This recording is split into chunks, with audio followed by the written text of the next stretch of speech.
Hello बच्चों, कैसे हो? एकदम मस्त।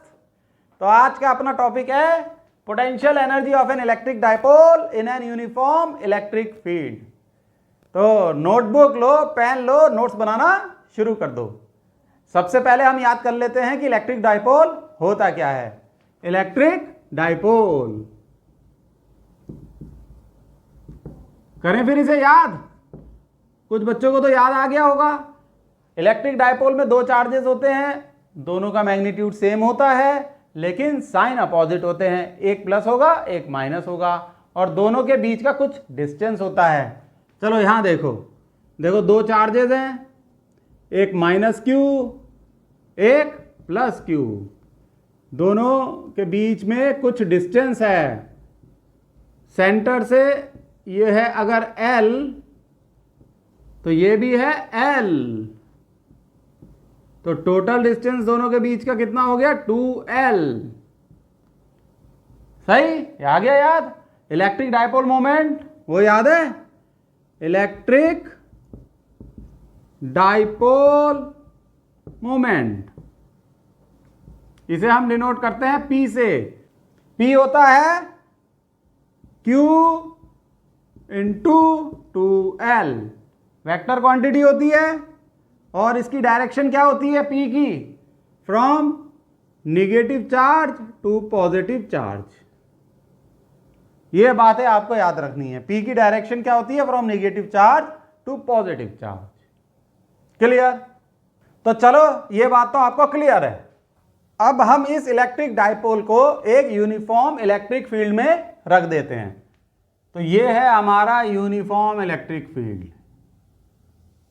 ये यूनिफॉर्म इलेक्ट्रिक फील्ड क्या होता है?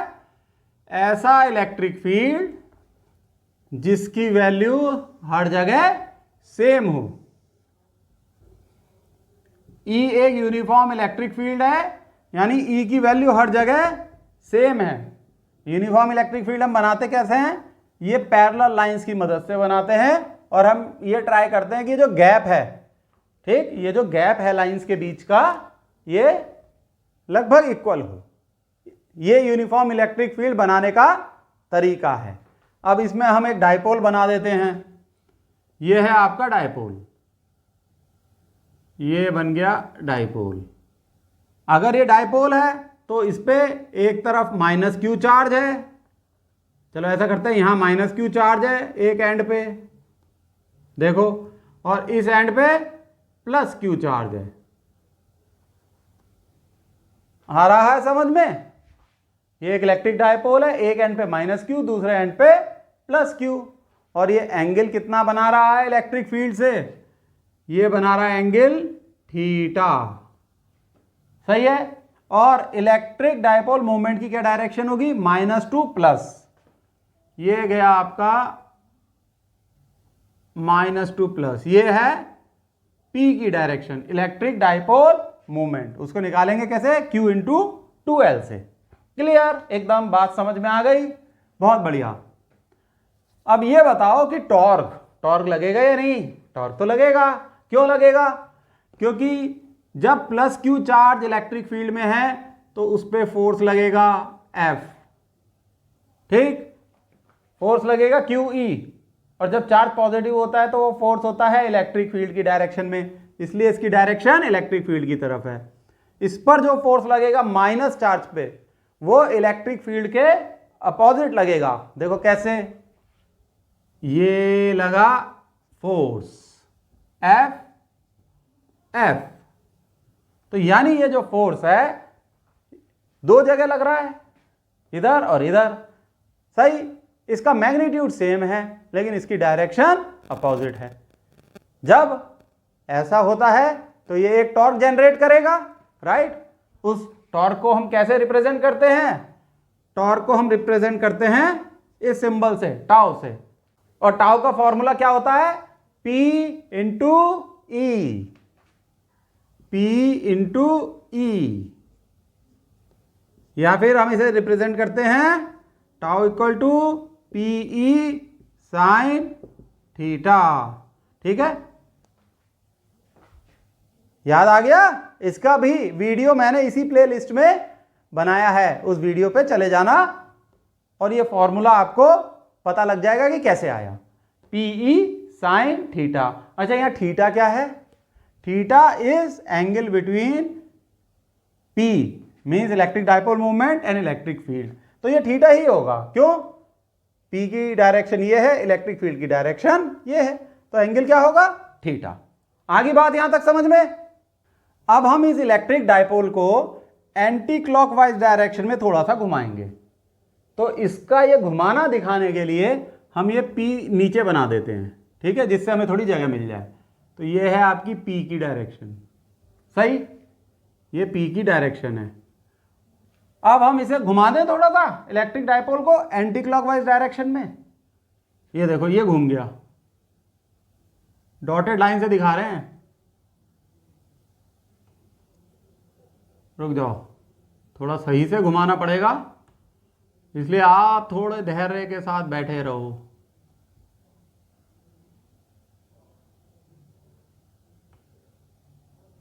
ये है बच्चों, देखो ये हमने घुमा दिया। और पहले अगर एंगल θ1 है, ये एंगल हम मान लेते हैं θ1। क्या मान लेते हैं?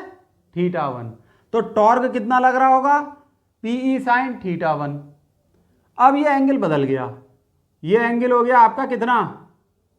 हम यहां दिखाएं अगर इसे, तो ये हुआ वो एंगल। ध्यान से देखो बच्चों, ये है वो एंगल, ये θ1 है, रोटेशन के बाद ये θ2 हो गया। इसको ऐसे मार्क कर देते हैं, ये एंगल θ2। देखो आई बात समझ में? पहले θ1 था एंगल, फिर इसे रोटेट कर दिया थोड़ा सा और एंगल हो गया θ2। तो ये जो एंगुलर डिस्प्लेसमेंट है, दिख रहा है ना, ये एंगुलर डिस्प्लेसमेंट, इसको हम डिनोट करते हैं dθ से, ये वाला dθ। तो ज्यादा खिचड़ी तो नहीं पक गई? आ रहा है समझ में? सही है। अलग से बनाते हैं, चलो यहां देखो, ये electric field E, initial position है डाइपोल की ये थीटा, थोड़ा सा इसे घुमा दिया। अब घुमाने के लिए रेड मार्कर यूज करते हैं जिससे बेहतर समझ में आए। देखो ये घुमा दिया, किस डायरेक्शन में घुमाया? एंटी क्लॉकवाइज घुमा दिया। तो ये आपका एंगल हो गया θ2, ये θ1 है, ब्लैक से लिखो भैया, ये θ1 है। और ये डिस्प्लेसमेंट कितना है बच्चों? एंगुलर डिस्प्लेसमेंट ये है dθ, सही है। अच्छा, ये जो टॉर्क लग रहा है, ठीक, इधर फोर्स क्या है? F इजिकल टू छोड़ो, इस डायरेक्शन में एक फोर्स लग रहा है, इधर इस डायरेक्शन में फोर्स लग रहा है, इसलिए टॉर्क लग रहा है ये वाला, इसमें कोई दिक्कत नहीं। टॉर्क ऐसे है, ये है टॉर्क। तो जो हमारा रोटेशन है वो टॉर्क के अपोजिट है। टॉर्क तो भाई इस ऐसे कर रहा है, टॉर्क जो है इलेक्ट्रिक डाइपोल को ऐसे घुमा रहा है क्लॉकवाइज डायरेक्शन में, लेकिन हम उसे घुमा रहे हैं एंटी क्लॉकवाइज डायरेक्शन में, यानी कुछ एक्सटर्नल वर्क हो रहा है, टॉर्क के अगेंस्ट वर्क हो रहा है। और यही वर्क जो है पोटेंशियल एनर्जी की फॉर्म में स्टोर हो जाता है, वो पोटेंशियल एनर्जी जो हमें निकालनी है। आ गई ये बात समझ में? तो बच्चों यहां तक आप अपनी नोटबुक में पहले लिख लो, स्क्रीन को पॉज करके 2 सेकंड का समय देते हैं। 1 2। तो इसे रब कर दे रहा हूं मैं, इलेक्ट्रिक डाइपोल, ये तो आप समझ ही गए हो।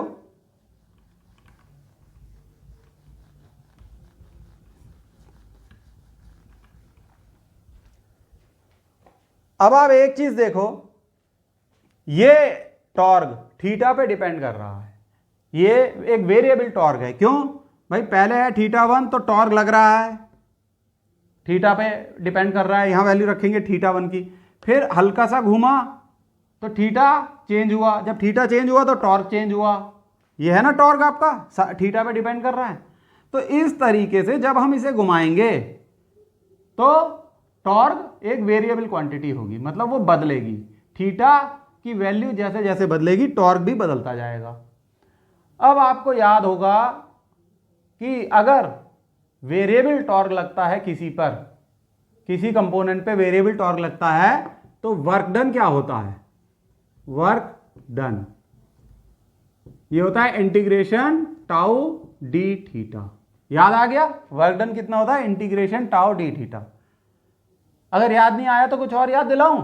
अगर वेरिएबल फोर्स लगता है किसी ऑब्जेक्ट पे, वेरिएबल फोर्स लगता है किसी ऑब्जेक्ट पे, तो वर्क डन कितना होता है?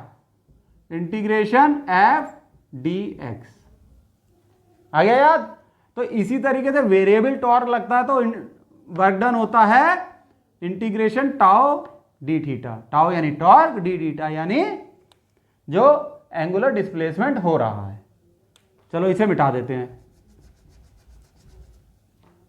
तो ये बात याद आ गई आपको। तो ये आपने देखा टॉर्क तो भाई क्लॉकवाइज लग रहा है, लेकिन जो एक्सटर्नल हम टॉर्क लगा रहे हैं वो डायपोल को रोटेट कर रहा है एंटी क्लॉकवाइज डायरेक्शन में, यानी डायपोल का जो रोटेशन है वो टॉर्क के अगेंस्ट है। तो वर्क डन यहां हो जाएगा इंटीग्रेशन, टॉर्क होगा P E sine theta, P E sine theta into d theta. Integration की लिमिट क्या होगी? इंटीग्रेशन की लिमिट, पहले एंगल था θ1, फिर हुआ θ2, तो θ1 से θ2 इंटीग्रेशन की लिमिट होगी। सही है? इलेक्ट्रिक फील्ड यूनिफॉर्म है इसलिए कांस्टेंट P वो भी एक कांस्टेंट है, इसे बाहर ले लो। PE θ1 से θ2 sine theta D theta. Sine theta का इंटीग्रेशन क्या होता है बताओ? साइन थीटा का इंटीग्रेशन होता है माइनस कॉस थीटा। तो वर्क डन हो जाएगा आपका, इसे W ले लो, PE माइनस कॉस थीटा और लिमिट ऑफ इंटीग्रेशन लगा दो θ1 से θ2। सही है? यहां तक क्लियर हो गया? इसे नोट डाउन कर लो, रब कर देते हैं। ठीक है, ये मिटा देते हैं, इसे यहां सॉल्व कर लेते हैं। वर्क डन हो जाएगा PE, सही है, minus cos θ2 minus of minus cos θ1। सही है? आ गया समझ में? माइनस साइन अगर हम बाहर ले लें तो ये हो जाएगा W equal to minus PE cos θ2 minus cos θ1। तो ये फॉर्मूला है वर्क डन का, ये फॉर्मूला है वर्क डन का, and this work done is stored in the form of potential energy. यही पोटेंशियल एनर्जी के बराबर होता है। So work done equal to potential energy means change in potential energy. Work done is equal to change in potential energy. और ये जो change in potential energy क्या होती है? Final potential energy minus initial potential energy, UF माइनस UI। अब इस equation को ध्यान से देखिए, हम इसको UF माइनस UI की फॉर्म में कन्वर्ट करेंगे। तो ये हो जाएगा आपका work done equal to delta U equal to minus PE cos θ2 minus of PE cos θ1। देखो आई ये बात समझ में कैसे लिखी? Minus PE cos θ2 minus of minus PE cos θ1। बच्चों यहां तक आप नोट कर लो, स्क्रीन पॉज करके ये वाला पोर्शन में रब कर दूंगा, उसके बाद आगे बढ़ते हैं। रब कर दें? चलो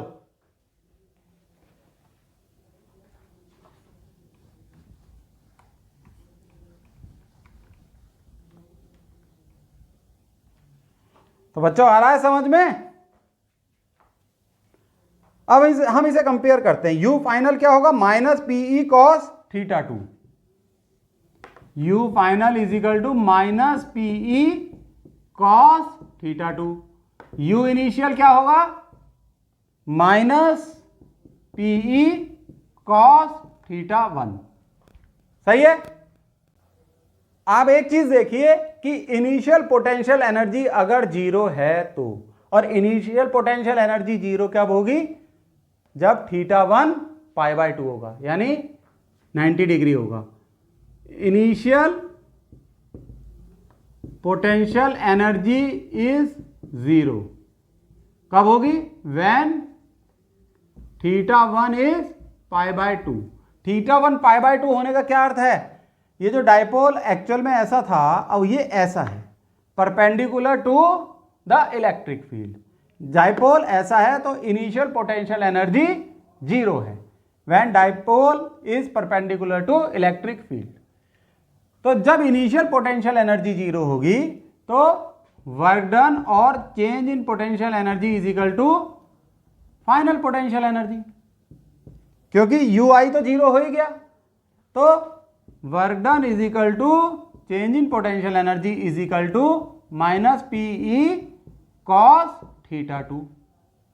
सही, जितने एंगल से रोटेट करा, जितने एंगल से रोटेट किया, तो इसे हम थीटा ले सकते हैं, थीटा एंगल से रोटेट कर दिया। इनिशियली डायपोल परपेंडिकुलर है, यानी θ1 π/2 है, कोई दिक्कत नहीं। तो इसे हम ऐसे लिख सकते हैं, work done equal to ΔU is equal to -P.E, vector form में लिख सकते हैं। तो ये जो फॉर्मूला है, सही है, ये जो फॉर्मूला है ये पोटेंशियल एनर्जी कैलकुलेट करने के काम आता है, या वर्क डन कैलकुलेट करने के काम आता है, जब इनिशियली डायपोल परपेंडिकुलर है इलेक्ट्रिक फील्ड के और वो थीटा एंगल से एंटी क्लॉकवाइज डायरेक्शन में घूम गया, यानी इनिशियली तो डायपोल ऐसा है और थीटा एंगल से घूम गया। और अगर इनिशियली डायपोल θ1 एंगल बनाता है और घूमने के बाद θ2 एंगल बनाता है, तब हम इस फॉर्मूले को यूज करते हैं। ठीक, तो ये दो फॉर्मूले बहुत इंपॉर्टेंट है, इनको आपको ध्यान में रखना पड़ेगा। सही, रख लोगे ना ध्यान, कोई दिक्कत थोड़ी है इन फॉर्मूलों को ध्यान में रखने में। एक छोटी सी डायरी या एक पतली सी कॉपी बना लो जिसमें फॉर्मूले और इंपॉर्टेंट पॉइंट्स आप नोट किया करो। सही है, ये बात आ गई आपकी समझ में। एक न्यूमेरिकल कर लेते हैं, मैंने बोर्ड पे ऑलरेडी लिख दिया है ये न्यूमेरिकल। ठीक, इसे मैं पढ़ देता हूं। Figure shows an electric dipole aligned parallel to the electric field, find the work done in rotating it through the angle 180 degree. ये वैल्यू दे रखी है चार्ज की, लेंथ ऑफ द डायपोल और इलेक्ट्रिक फील्ड। तो इनिशियली ये dipole aligned है electric field की डायरेक्शन में। डायपोल मोमेंट P, इसकी डायरेक्शन क्या होगी, ये होगी इसकी डायरेक्शन, माइनस से प्लस, ये वेक्टर क्वांटिटी होती है ना। तो अब ये देखो इनिशियल एंगल क्या है, थीटा, θ1 क्या है, angle between P and E, ये क्या है इनिशियली जीरो। उसके बाद हमने इस डायपोल को 180 डिग्री रोटेट कर दिया, तो θ2 क्या हो गया 180 डिग्री। सही है, यहां तक समझ में आ गया। अब ये कह रहे हैं work done in rotating the dipole, work done निकालना है, निकल जाएगा साहब, कोई मुश्किल काम नहीं। वर्क डन की जगह पोटेंशियल एनर्जी भी पूछ सकते हैं कि इसको रोटेट करने में कितनी पोटेंशियल एनर्जी स्टोर हो गई। Work done is equal to change in potential energy या energy stored in the system. तो वर्क डन का क्या फॉर्मूला होता है, work done is equal to -PE cos θ2 minus cos θ1। अब जब हम इसे सॉल्व कर ही रहे हैं तो माइनस साइन अंदर ले जाएं, PE cos θ1 minus cos θ2, this is equal to PE cos θ1 क्या है cos 0 minus cos 180, PE cos 0 क्या होता है 1, cos 180 क्या होता है -1। तो ये क्या हो गया आपका PE 1 + 1 it is equal to twice of PE। तो work done is twice of PE, ये निकालना है। इलेक्ट्रिक फील्ड आपको पता है P और निकालना है इलेक्ट्रिक डायपोल मोमेंट। P होगा Q × 2L। चार्ज दे रखा है 2 माइक्रो कूलम, तो इसको कूलम में कन्वर्ट कर दो, 2 into 10⁻⁻6 coulomb multiplied by 2 into L, length दे रखी है 5 mm, तो हो जाएगी 5 इंटू 10⁻⁻3, इसे मीटर में कन्वर्ट कर दिया, तो ये हो जाएगा बताओ कितना, 2 इंटू 2 10, तो 10 इधर 2 इंटू 10⁻⁻9 और एक कम हो गया 10⁻⁻8, यूनिट क्या होगी, coulomb metre. Coulomb metre is the unit. अब वर्क डन निकाल लो, W is equal to 2PE, ये हम निकाल चुके हैं formula. This is equal to 2 into P कितना हो गया, 2 इंटू 10⁻⁻8 निकला, और इलेक्ट्रिक फील्ड कितना दे रखा है, 3 इंटू 10⁻6, 3 इंटू 10⁻6, इसे कैलकुलेट कर लो, बहुत आसान है, 4 6 12 इंटू 10⁻², वर्क डन की यूनिट क्या होगी, जूल, और इसको ऐसे भी लिख सकते हो 0.12 joule. This is your answer, ये आंसर हो गया आपका। देखो आ गया समझ में, देखो आसान है ना बच्चों, बस इसमें ये ध्यान देना है कि इनिशियल एंगल कितना होगा, θ1 और θ2 कितना होगा, बाकी फॉर्मूला है ये आपकी समझ में आ ही गया है डेरिवेशन से, फर्स्ट क्लास एकदम तैयारी पक्की। ठीक है, आज के लिए इतना बहुत है, बाय, सी यू।